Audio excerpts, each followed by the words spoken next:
Hi everyone, this is Jamie and welcome to another episode of the Yogi Within podcast. Okay, on today's episode, I'm going to talk about tradition and what is traditional, and I'm going to talk about this in respects to yoga and the Ashtanga Yoga system, and also how this relates to other practices that I've done that have long history of tradition and how things evolve over time. And really, I'm going to relate this to how yoga's evolved and maybe some different ways of thinking that might be limiting us on when we think about tradition and uh, things staying the same or wanting them to stay the same and not changing, and how things generally evolve. And I'm going to relate that to the Ashtanga Yoga system and the practices I've had outside of yoga that are very relevant to this, and the kind of problems it kind of creates and why people don't like things to change. Okay, so what is traditional? Yeah, I think there's a misconception actually around this in yoga, and I think especially in Ashtanga yoga, there's this idea that if something is a tradition or traditional, that it doesn't change. Now, let's Google tradition. A tradition is a long-standing custom, belief, or behavior passed down through generations within a culture, family, or group. Derived from the Latin word tradere, to hand over, these practices hold special, often symbolic significance, fostering social connection, identity, and continuity. Now, that's a pretty good overview of the word tradition. Now, traditions change. Traditions constantly change. They evolve across generations to adapt to new circumstances, societal shifts, and cultural development. While often viewed as static, traditions are modified by technological advancements, new environments, and changing social values. Changes can be subtle or dramatic, reflecting a necessary evolution rather than a rigid ancient mandate. I think this is something I pulled offline actually, but I'm going to break that down, and I believe that to be true. And I think that a lot of us hold on to traditions and we don't want them to change because we like them, and there's things about them that we like, and we don't want them to change. And I'm going to relate this to the Ashtanga Yoga system. Now, before I get on to Ashtanga Yoga or yoga a little bit in general, I'm going to relate this just because I was talking about this on the last episode. Don't worry, I'm not going to go into too many nerdy details about martial arts and fighting sports for those that are not interested in that. But I'm going to relate it a little bit to do with traditions in martial arts, because traditions in martial arts are very similar. Yeah, they're very steeped in very sometimes dogmatic and controlling traditions, but there's a lot of history from Japan specifically in fighting sports and specifically martial arts. And most modern martial arts, you could say, come from Japan. And Japan has a very beautiful long history steeped in tradition in martial arts that I very much like and love and connected to. And I'll break that down a little bit on how some of those things have changed and some of the good things about that and some of the negative things about that. Now, a good example is, let's, without getting too nerdy on this, judo. Yeah, judo is, most people know what judo is. Yeah, it's a grappling martial art where the aim is to throw an opponent or trip them so that they land on their back like an ippon, is to put them on the floor. Yeah, it's a very, very good martial art. It's very tough, but it's changed a lot. Yeah, I think judo is maybe 150 years old, but it derives from jiu-jitsu, or the traditional type of jiu-jitsu in Japan, that's maybe over 1,000 years old, maybe longer. And originally jiu-jitsu would have been designed as a way to deal with an opponent when you weren't armed. If you didn't have your sword or your bow, how do you handle an attacker when you aren't armed. And, these were designed in a deadly fashion. So these were designed not necessarily to subdue someone, but potentially to kill them. Yeah, which is why chokes and strangles and things like that were developed in Japan as a way to kill someone. So these originally were ways to, kill someone. Now, obviously, those changed over the years. People don't practice martial arts these days to kill people. That's not the intention. And the word intention is going to come up a lot in this podcast, because this really matters, yeah? So through its evolution, or some might say it's de-evolution through hundreds of years, jiu-jitsu became more tame, yeah? And it became a way for people to practice defense, self-defense, to the point, where it got watered down, you could say. And judo is what it became. And judo is really lost a lot of its traditional elements in terms of how you attack someone. So lots of the chokes and locks and things like that were taken out, and it became predominantly a way of just throwing someone. Now, there's nothing wrong with that.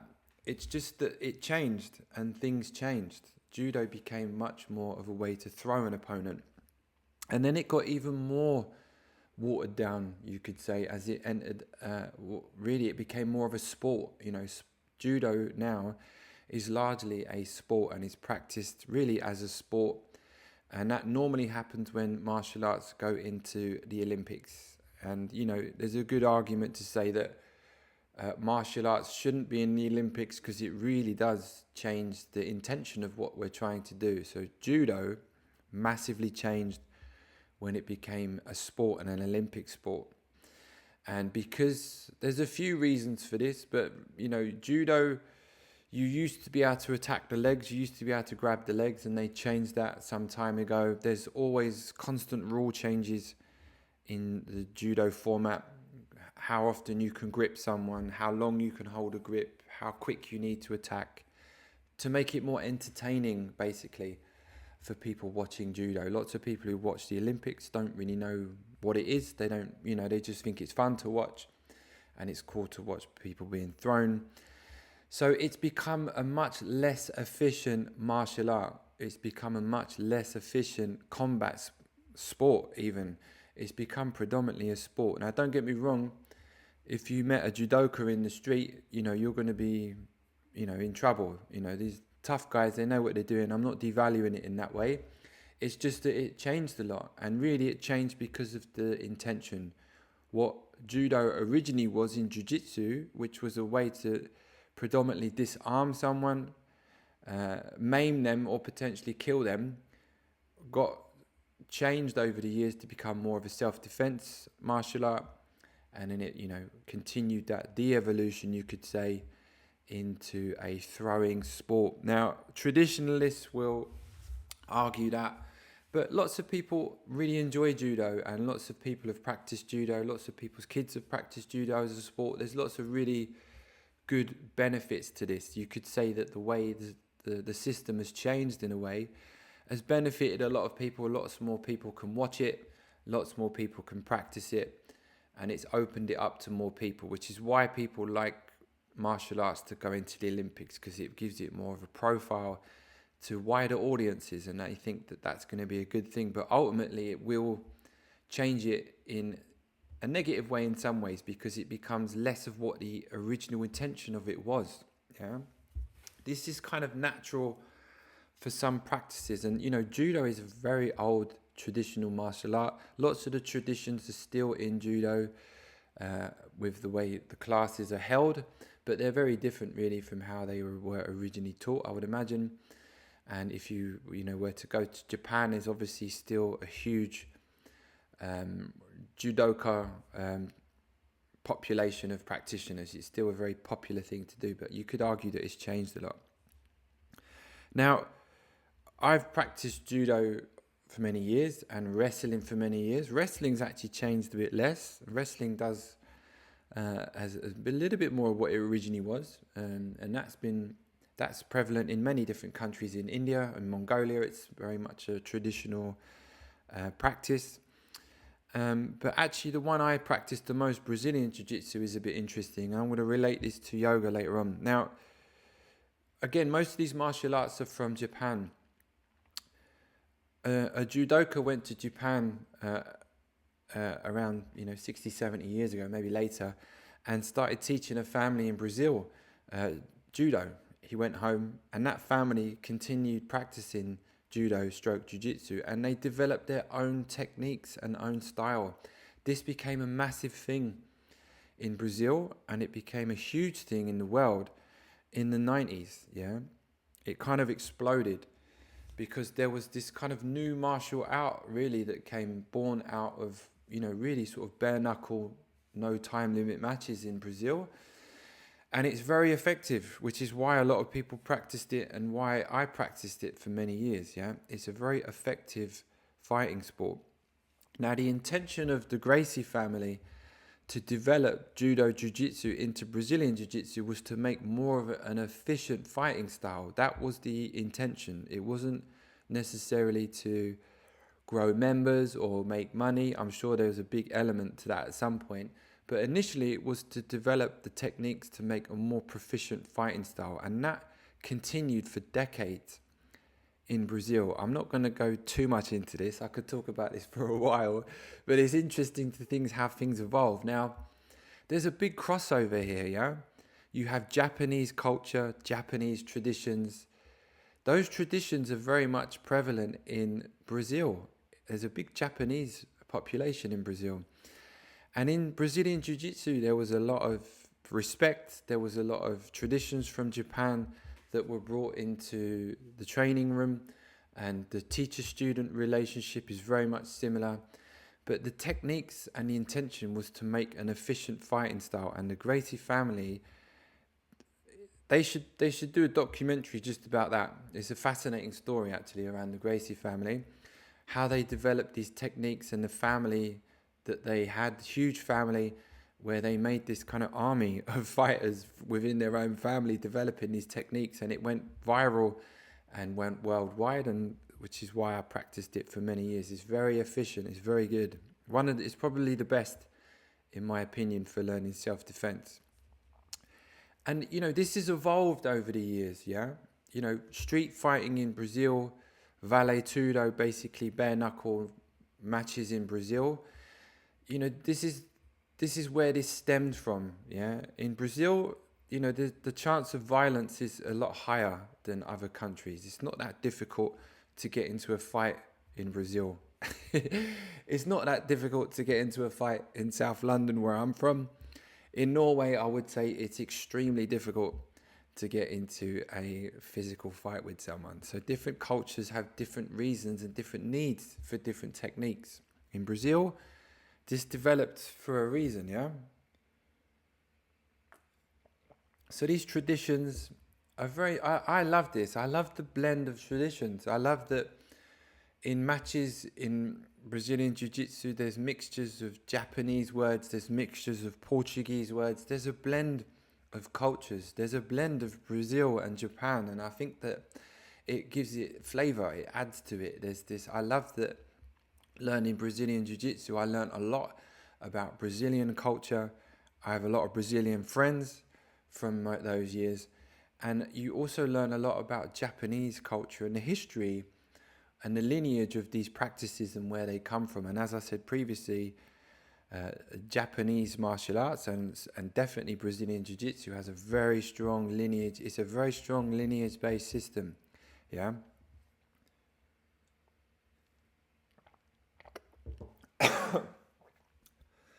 Excuse me.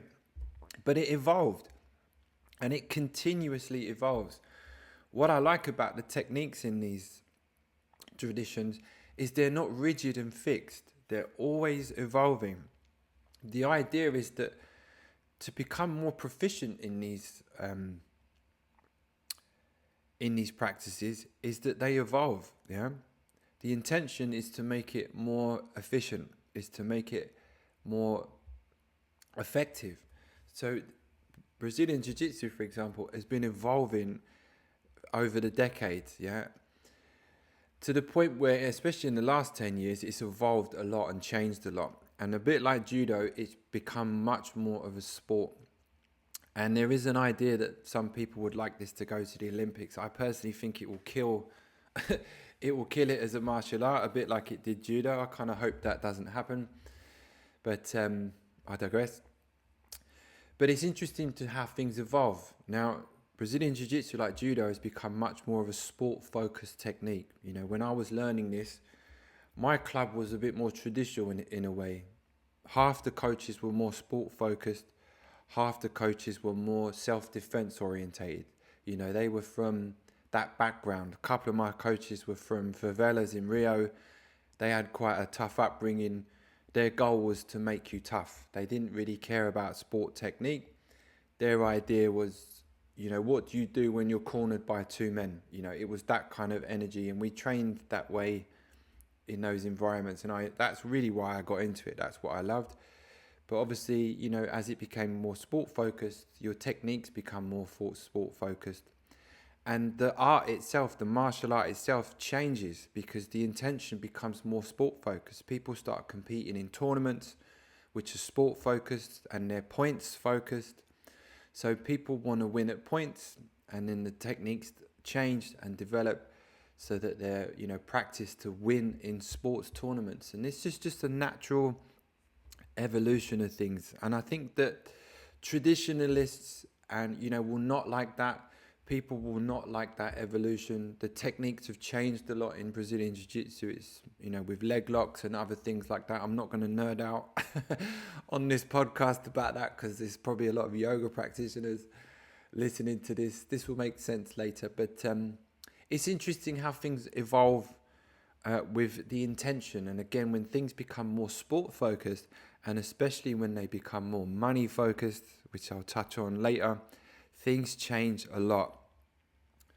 So the blending of these traditions, I think, is a beautiful thing. And I like the fact that the cultural interchange of, you know, Brazil and Japan, I thought was amazing. I love that side of things. Some people don't want things to change. They want things to stay as they are. But things do change. Things naturally evolve and they adapt to the times. And I think that this is not necessarily a bad thing. Change can be good if the intention is right. Yeah. Now, this is an important thing to think about with this. The people that don't like the fact that martial arts have evolved the way they have is because they've become more sport focused, more entertainment focused, you could say. Yeah, fighting sports have also evolved like this. Bare knuckle, no time limit fights in Brazil is a completely different thing to a 5-minute round in an MMA cage or something, for example. One is a sport and one is a fight. They're very different things, yeah? So I think that things evolve for different reasons, and money changes that. You know, people want to earn money. The sport becomes more sport focused and there's money associated to that. So things change. So we could say that's a negative side maybe to some traditions where things change from the purity and the intention of what they were and they become something different. And again, this has happened a lot in martial arts, which is why I'm comparing it a little bit to yoga, because what they were originally designed for was not sport. Yeah, it was definitely not sport. It was raw fighting. You know, maybe even life and death back in the day. This is what these things were designed to do. Now, as techniques evolve and things evolve, practices change. And a little bit like my example in the last podcast with the story of Marpa and Milarepa. So go and check that out around injuries in yoga.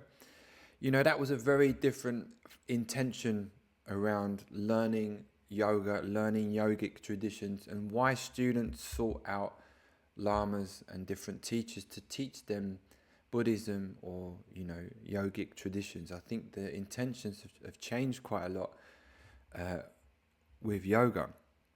And I think that it's interesting to compare this to martial arts because of how much martial arts have changed, and I've got a long history in that, so I think it's a good thing to compare. One thing I really liked about martial arts was that even though you had a very strong lineage base, like your club and where you got your belts from, that was a very focused lineage thing.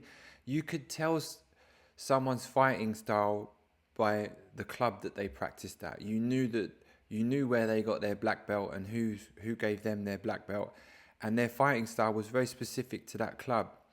But at the same time, individualism was encouraged. Yeah.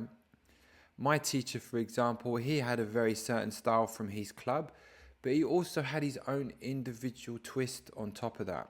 And this is encouraged in martial arts, yeah? It's encouraged that there is an individualistic element to learning a tradition. Yeah, and this is important when I compare this to Ashtanga Yoga, for example.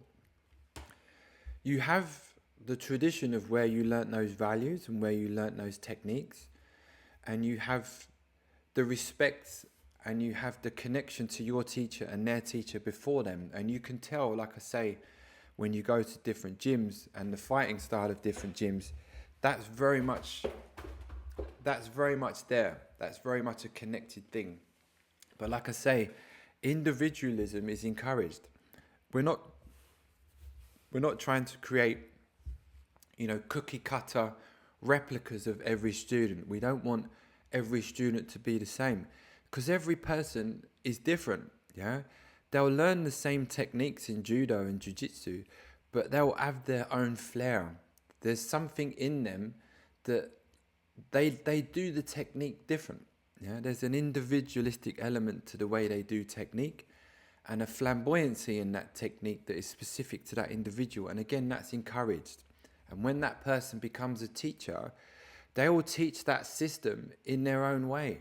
And again, this is encouraged. When you receive a high grade belt in martial arts, potentially your black belt, that's your teacher saying to you, right, go and do your own thing. Go and teach. I've given you your black belt or whatever, and you can go and teach this in your own way. But, the idea is that you respect the tradition and the heritage. This is sort of passed down in a way. A lot of it unwritten. It's more out of respect, and a respect for the club, a respect for the coach, a respect for the tradition, and respect for its heritage. And this is steeped in Japanese tradition. And again, this was very much a strong thing from Brazil. Yeah, this was very much a strong identity thing that was encouraged in Brazilian culture and Japanese culture. And I very much like that. I think is the respect thing. I like that you value and respect the traditions of how you learnt something, but again, you're encouraged to add your own taste to it.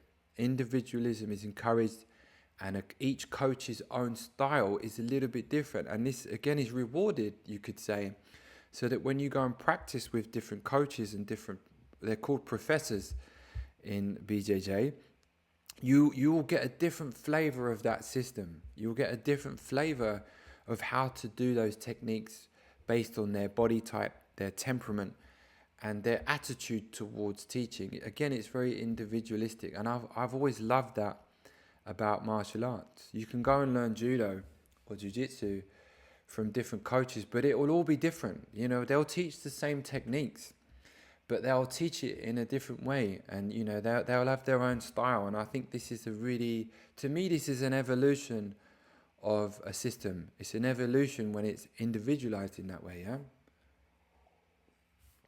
But the respect and the heritage and the tradition is still upheld. Yeah, it's not a cookie cutter, make everything the same, make everyone the same, don't change anything, because in martial arts it's understood that it evolves. There's a deep understanding that techniques will evolve over the years, and that those techniques can get better. Yeah, technically, Brazilian Jiu-Jitsu has got technically better, even though it's moved more into a sport. So again, there's good and bad to this. There's different ways of looking at it. Traditionalists will look at it one way.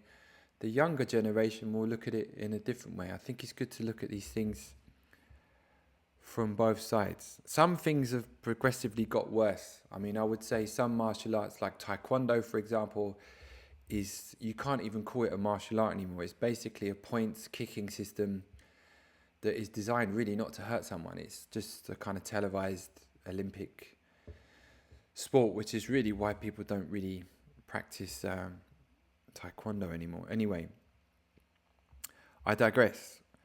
Now, let's compare this a little bit with yoga. Obviously, yoga is, I see this a bit the same. It's a little bit similar in a way. Japan, India, very steeped in very strong traditions, culture, religion. And, Japan has a long history of this. It's a beautiful thing. But yoga's changed a lot, yeah? Yoga has changed a massive amount, especially in the last 20 or 30 years. Excuse me. A lot of people argue for the worse. Yeah, it definitely reaches more people, and it's definitely more available.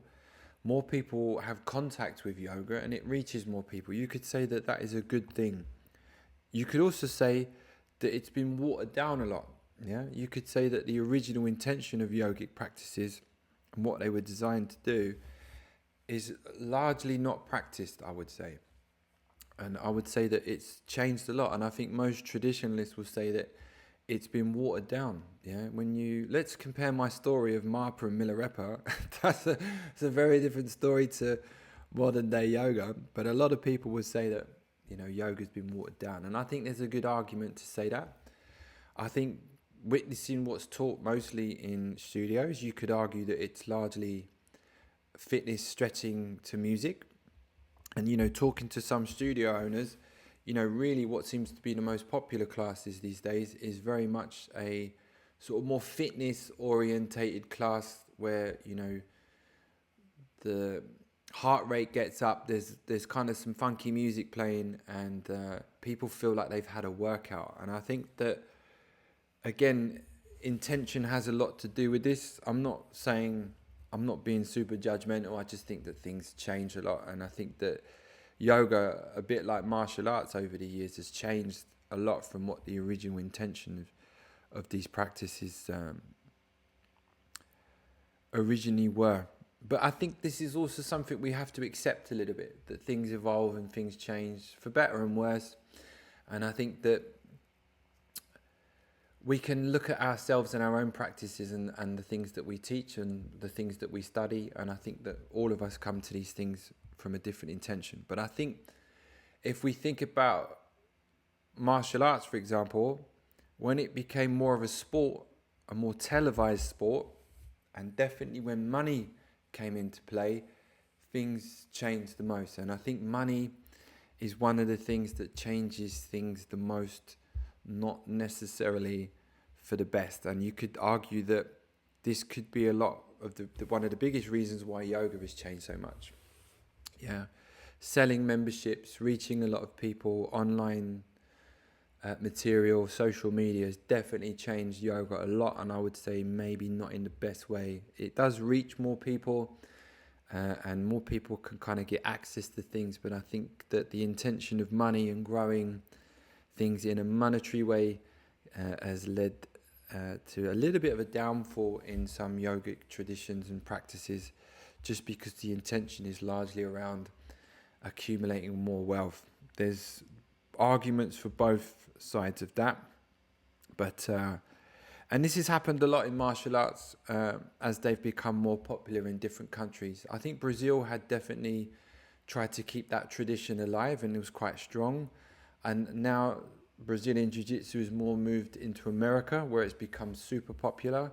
I think money is driving things not in the best way, you could say, for Brazilian Jiu-Jitsu in terms of social media, and making it more of an entertainment sport rather than a self-defense fighting system. I'm not going to go anything more into that. I think that's just my own view on that money changes things.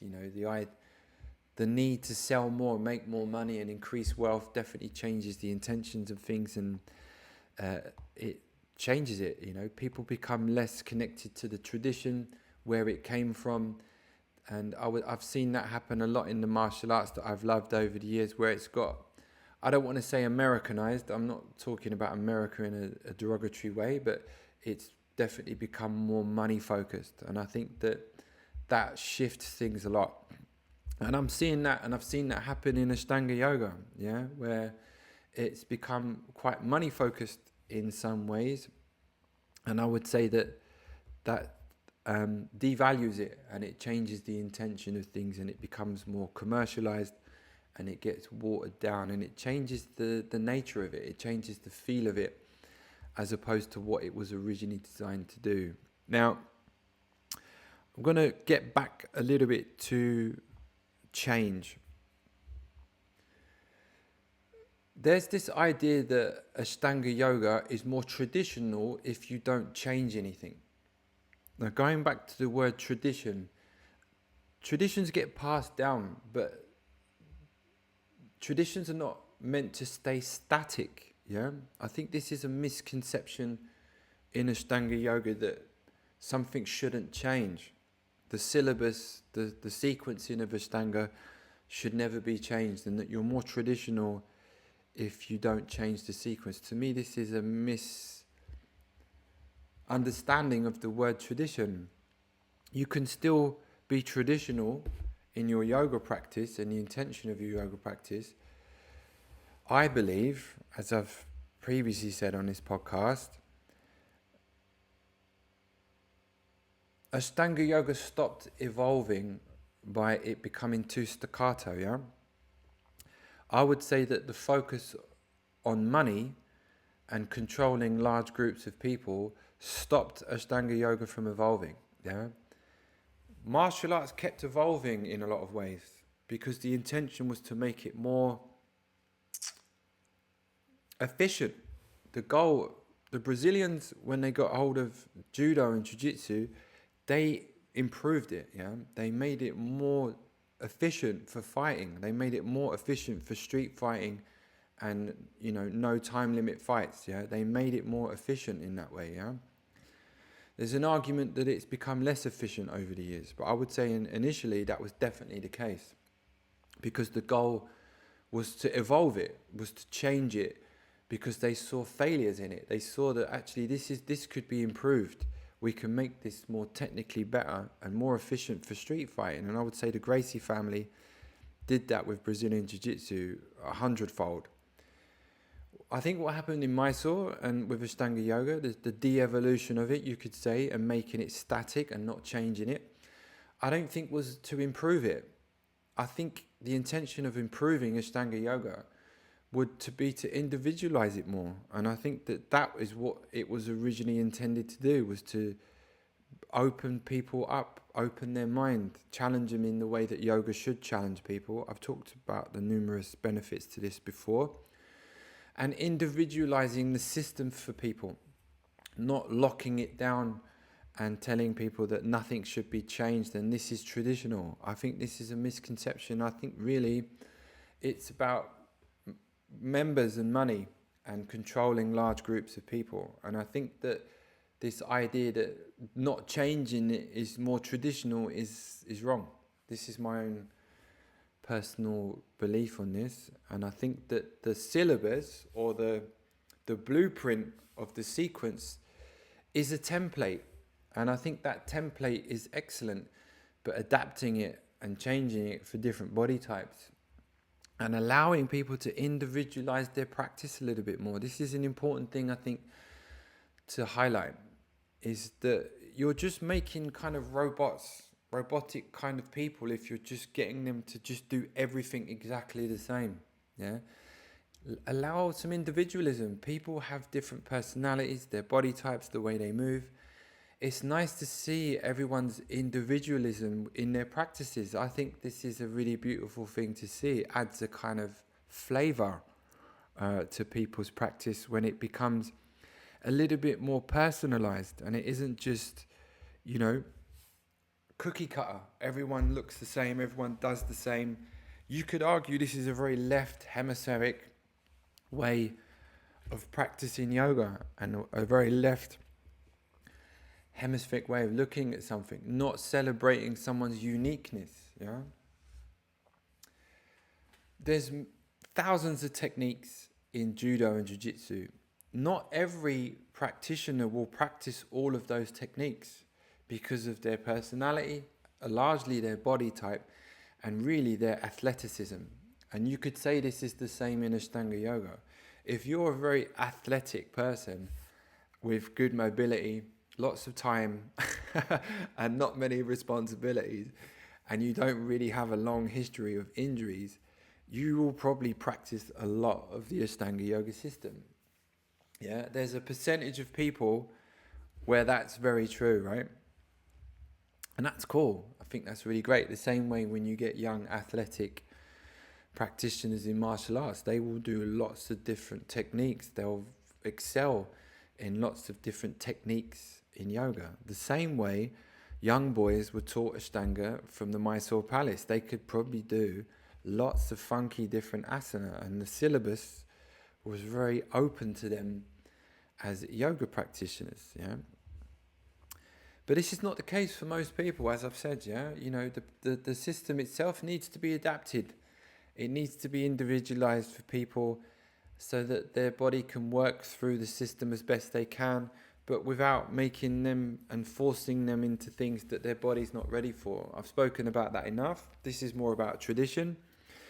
But I think if you're a teacher and you're just dogmatically telling people, well, that's the tradition, I think this is a failure and a misunderstanding of the word tradition. I think it's a very narrow way of looking at teaching something. I think it's great that you have the blueprint of primary series, for example, or intermediate series, but I think it's really intelligent as a teacher to adapt the tradition of Ashtanga Yoga and personalize it for students so that they get the benefit of it. It would be terrible as a jiu-jitsu coach to say, well, you're not very athletic, so I can't teach you lots of these techniques. So it's better you go and do something else. You know, I really only want to teach elite young athletes. Yeah, that would be a failure as a martial arts coach. Yeah, it would be a failure. In my old club, we had people with no arms. We had people with no legs. I used to spar a lot with a guy with no legs. It was fascinating. Yeah, he was hard. It took a lot of courage for him to come to class to learn how to defend himself. Yeah, he had no legs. Coaches adapted the hell out of the system for him to spar and to learn how to build himself up, to give him confidence and get strength. Yeah, I've got so many examples of this from martial arts. It was very much an open space for people to learn. Yeah, it wasn't, you definitely had an elitist clique in my club, and I've spoken about that before, and you could say I was part of that. I was definitely in the competitive athlete sort of group within the group, and I saw some failures in that. I digress. I'll talk about that another time. But it's open to everyone. That was what's great about martial arts. All body types, all backgrounds, and the coach would teach you their best way they could and adapt the martial art for that person so that they had a way of learning the system, had a way of adapting the system for their body so that they could practice and learn the techniques. Yeah, it wasn't like a closed book. And I think yoga should be like that. Yeah, Ashtanga Yoga, it can be like that if teachers aren't so dogmatic and don't have this, I think, ridiculous idea that tradition means you don't change anything and it's staccato. I think that's a failure of learning something. Ashtanga Yoga is a great system, and it really can be available for all people in lots of ways, because if the intention is the right intention, yeah, if your intention is to just create an elite group of people that pass through intermediate and advanced A, I think that's one way of teaching it, but I don't think that's necessarily the origins of yoga and the tradition of yoga. What was, again, take it back hundreds, 1,000 years ago. What was the tradition of yoga? What was the idea behind it? Yeah, Pattabhi Jois is famously quoted for saying, Ashtanga yoga is for everyone. Well, you kind of have to make it available for everyone. Yeah, you have to adapt. Making something available for a large group of people means adapting it, not shutting it down and making it more rigid and controlling and saying that that's more traditional. I think that's incorrect. This is my own personal opinion on this, and I think that again the word tradition gets misused. Tradition can be lots of things. There's lots of traditions in yoga that have changed over the years. There's lots of traditions that evolve over time. Yoga evolves over time. Ashtanga Yoga has evolved over time. Patabi choice changed it a lot. And I think Sharat locked it down, and kind of made it more rigid and more controlling. And like I said, I think it's largely to do with money and controlling large groups of people. And I think that intention stopped the evolution of Ashtanga Yoga. I think that it still has some legs in it to evolve if people have the courage to, not be so rigid. You're not breaking the tradition of yoga. I don't believe that to be true.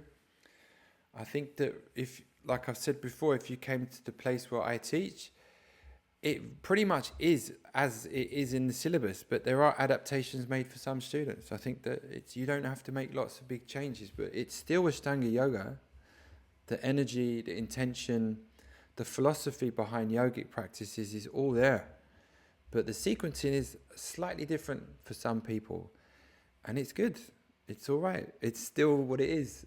Brazilian Jiu-Jitsu is still Brazilian Jiu-Jitsu, even though it's very different than what it is 50 years ago. Judo is still judo, even though it's not what it was 500 years ago. Things change. I think we need to be a bit more open to change and allowing the cultural interchange as well. I hear lots of this cultural appropriation stuff flying around things changing. I'm not going to get too much into that, but there is some benefits to that, When I think about Jiu-Jitsu, its origins in Japan and its blend with Brazil was an amazing thing. I think that added to it, actually. It evolved it in lots of ways. And I think that Indian traditions in yoga being exported in some way to the West can be of benefit also. It doesn't necessarily mean that that's a negative thing. There's really good things from Western culture. My teacher, Ian, is Canadian, and his upbringing in Canada, and his decades study of Indian tradition and practices is going to be a good mix. Ian's got a good background. That mix is interesting. There doesn't need to be a negative thing. You could argue that there are some negative sides to that and the westernization of some things. Definitely, I think the monetization side of it has made that worse, and social media for sure. I mean, that's an argument on its own, how much money and the need for more money and social media, I would say, has done more damage to yoga than most things, in my opinion. But there can be some benefits to practices and traditions moving to different continents. These things can be of benefit. This has happened in different religions. How Buddhism moved around in different parts of China, Indochina, into Tibet. The crossover of those traditions added to those things also. So I generally hear about Indian practices and traditions going into the West, and it's mostly negative. And what I'm saying is there are some positives to that too, There are some benefits to things having some extra flavor and some different input if the intention is good. Brazilian Jiu-Jitsu improved Judo Jiu-Jitsu because the intention, I would say, was good. It made it more of an efficient fighting sport, in my opinion. If yoga going to the West makes it worse, and it could be because it's just become more of a monetary thing and more really of like a fitness stretching thing. If that's the case, then you could say it's largely devolved it and made it more of a negative thing.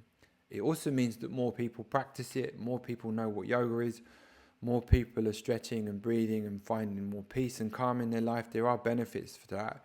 But I think the traditionalists will say that, it's maybe not been so good. But I think really it's about intention. I know lots of legit martial artists who are pure intentioned with what they teach. The same way I know legit purist yoga teachers who have the best energy. Their intention is really what these things were about hundreds or maybe thousands of years ago. They have that same energy and that same desire to transfer knowledge to a student who wants to learn. Yeah, this was the same in martial arts. It wasn't a case of I need to fill my class with as many members as possible, or I need to sell as many online courses as possible, or I need to make my algorithm as best as possible, so I'm just going to just change everything to fit an algorithm, or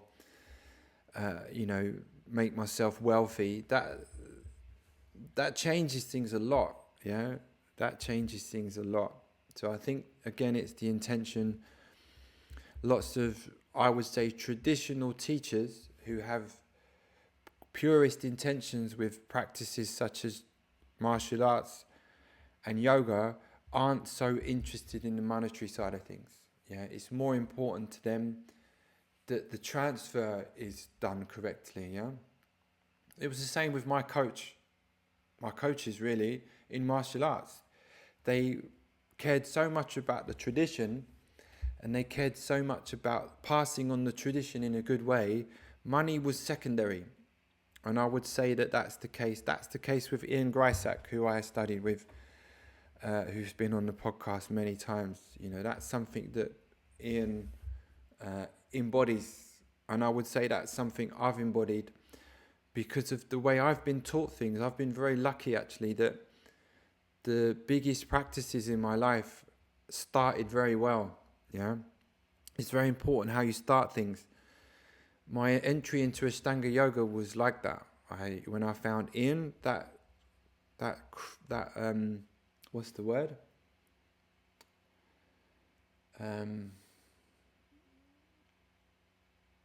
Passing over the tradition, teaching it in that way was a good thing. And again, this was the same with the martial arts I learned. It was very much about that.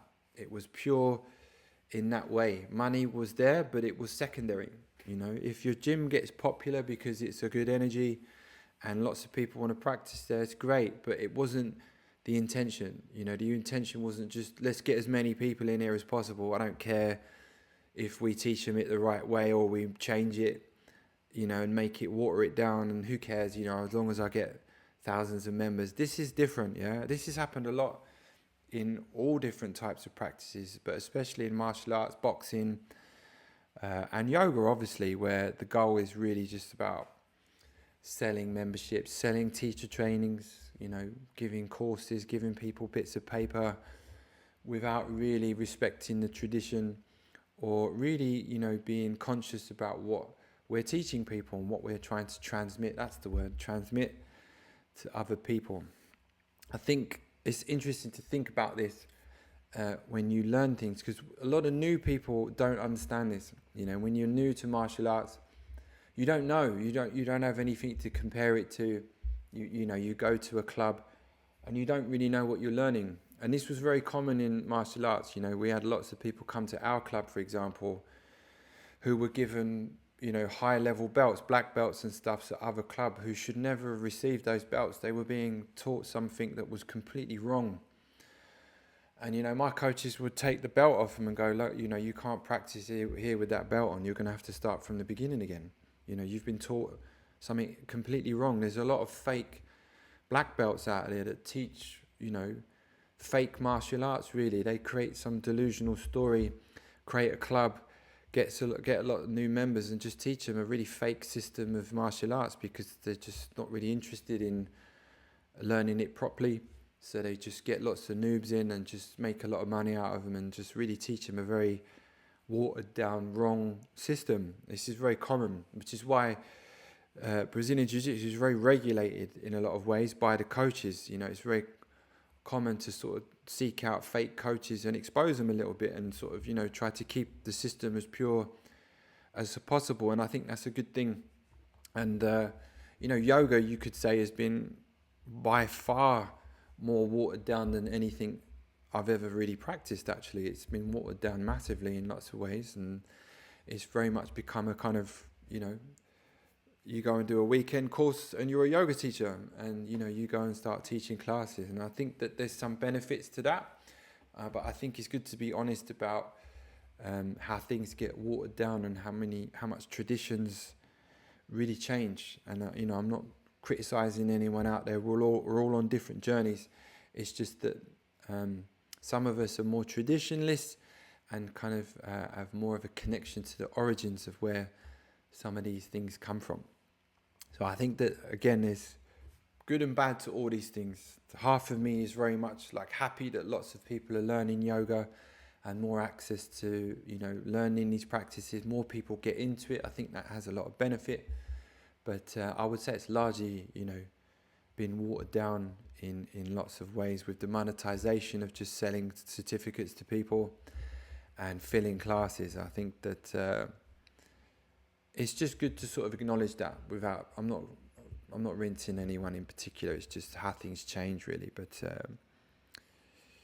the last thing I'll say on this really is I just want to finish on this uniqueness thing. Yeah, I think this is specific to Ashtanga Yoga. It's great that students are unique. It's great that teachers are unique. I think this should be celebrated. There's a uniqueness to different teaching styles, and I think that should be expressed in the Ashtanga Yoga system, in my opinion. I would like to go and practice the system with different teachers who have changed it a little bit. I think this is a good thing. I would like to go to a teacher who has a bit more focus on one area of the system, or is experimented a little bit more with the system in different ways. I would think it would be interesting to go somewhere and practice with someone like that, who's legit, who really understands the body and has made some adaptations that he thought was more beneficial, or she thought was more beneficial. I think that would be interesting. I think Ashtanga would evolve more in some ways. And I think the worry that people have is that it's just going to turn into this free-for-all. And I get that, because that's happened in martial arts. Yeah, that's what I'm trying to say, is that people have watered it down massively, and it's turned into like, in martial arts we call it a McDojo. It's turned into just some franchise free-for-all. And there is the fear of that. I totally get that. But by just being so controlling with it, you stop the evolution of it a little bit. And I think there needs to be a middle ground. Like, how do you, I don't want to say police it, but how can you kind of keep its purity, but allow it to evolve a little bit? And I think what would be really good is, the legit senior Ashtanga teachers know the body extremely well. Yeah, more than anyone I've ever met. Yeah, in any type of movement practice, they understand the body extremely well. And I think it would be wise for them to experiment a little bit and adapt a little bit and see what happens. I think that this would be a cool evolution of Ashtanga Yoga in a way where it can it can keep to its roots without it turning into just free-for-all vinyasa yoga. I think it would be cool to see each teacher have their own individualism a little bit to the style, and allow their own personality to come out a little bit through the system itself without it changing too much. And that's really what I'm doing. Yeah, I'm allowing my individualism to express a little bit through the system by fault finding. The Gracie family troubleshooted judo and jiu-jitsu and evolved it because they saw flaws in it. And as I said, I think the locking down of Ashtanga Yoga has created flaws. So I think teachers, if they can embolden themselves to be critical of the flaws in Ashtanga Yoga and adapt that to their students with their own personal style, I think this would be allow for a better evolution of Ashtanga Yoga. And I think it would be, it would grow in a way with the right intention. Yeah, it wouldn't grow like as in let's word this better. I haven't made adaptations to the system and allowed my personality to come out a little bit more in it because I'm trying to grow members. I'm not doing it for that reason. I'm doing it because I've seen flaws in the system. I'm doing it because I think it's good my personality is expressed a bit. I'm also doing it because it helps the students much more than locking it down and being rigid. So my intention, I would say, is pure. I'm doing it, what I would say, for good reasons. If I was changing it because I thought it would be more popular that way, or I would make more money, then this would be wrong. Yeah, I would be doing an injustice to Ashtanga Yoga and the system of Ashtanga Yoga. I think that this would be wrong. People can argue with me, and that's cool. We've all got difference of opinion, and it's good to debate that and have different thought processes around that. But I think that what I learned from martial arts really helped me with my understanding of the evolution of traditions and the benefits that can happen through that evolution, that doesn't break tradition and doesn't really break the intentions of what the origins of these things were. And I think that denying the reality that things evolve is also not traditional.